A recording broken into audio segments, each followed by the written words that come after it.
দুর্নীতিগ্রস্ত ব্যক্তি ও প্রতিষ্ঠানের কাছ থেকে মোটা অঙ্কের টাকা আসত পুতুলের সূচনা ফাউন্ডেশনে।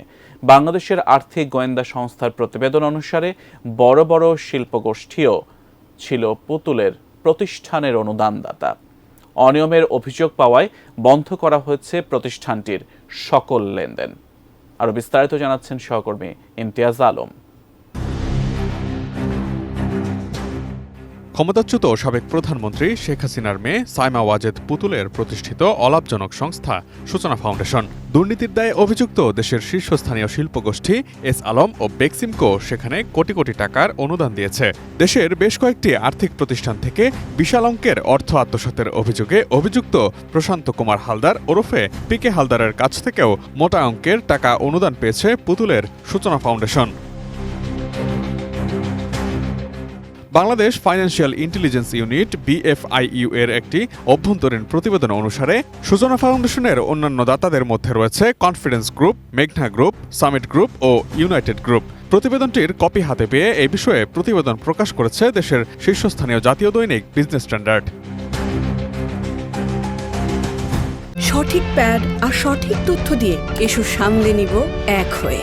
Mona Lisa sanitary napkin. সন্দেহজনক লেনদেনের জন্য গত বছরের নভেম্বরে সূচনা ফাউন্ডেশনের ব্যাংক হিসাব ফ্রিজ করার আদেশ দেয় BFIU এর প্রতিবেদন অনুসারে সূচনা ফাউন্ডেশনে এখন পর্যন্ত বিভিন্ন উৎস থেকে 179 কোটি টাকা জমা হয়েছে। এর মধ্যে 114 কোটি টাকা ইতিমধ্যেই খরচ হয়েছে। বর্তমানে ফাউন্ডেশনের অ্যাকাউন্টে ফ্রিজ হিসেবে আটকে আছে 65 কোটি টাকা।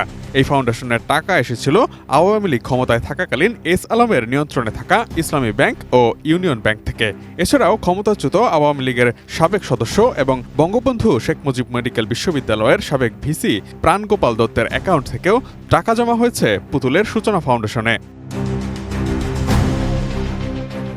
অলাভজনক ও স্বেচ্ছাসেবী সংস্থা হিসেবে সূচনা ফাউন্ডেশন প্রতিষ্ঠিত হয় 2014 সালে। সংস্থাটি মানসিক প্রতিবন্ধকতা, স্নায়বিক ব্যাধি, অটিজম ও মানসিক স্বাস্থ্য সমস্যা নিয়ে কাজ করত। সাইমা ওয়াজেদ পুতুল এর ট্রাস্টি বোর্ডের প্রতিষ্ঠাতা ও চেয়ারপারসন। বোর্ডে ছিলেন আরও 3 জন ট্রাস্টি, মাজহারুল মান্নান, মোহাম্মদ শামসুজ্জামান ও জাইন বারি রিজভী। তবে দুর্নীতি দমন কমিশন দুদক বলছে বুধবার সাইমা ওয়াজেদ পুতুলের সূচনা ফাউন্ডেশনের নিবন্ধিত ঠিকানায় গিয়ে তারা কোনো অফিসের অস্তিত্ব খুঁজে পায়নি।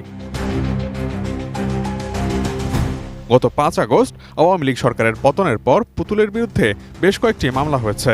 গত 12 জানুয়ারি ক্ষমতাচ্যুত শেখ হাসিনা ও তার মেয়ে সাইমা ওয়াজেদ পুতুল এবং জাতীয় গৃহায়ন ও গণপূর্ত মন্ত্রণালয়ের সচিবসহ 16 জনের বিরুদ্ধে ক্ষমতার অপব্যবহারের মাধ্যমে পূর্বাচলে 60 কাঠা প্লট বরাদ্দ নেয়ার প্রমাণ পাওয়ায় মামলা দায়ের করে দুর্নীতি দমন কমিশন দুদক। Imtiaz Alam, desk report, ATN news.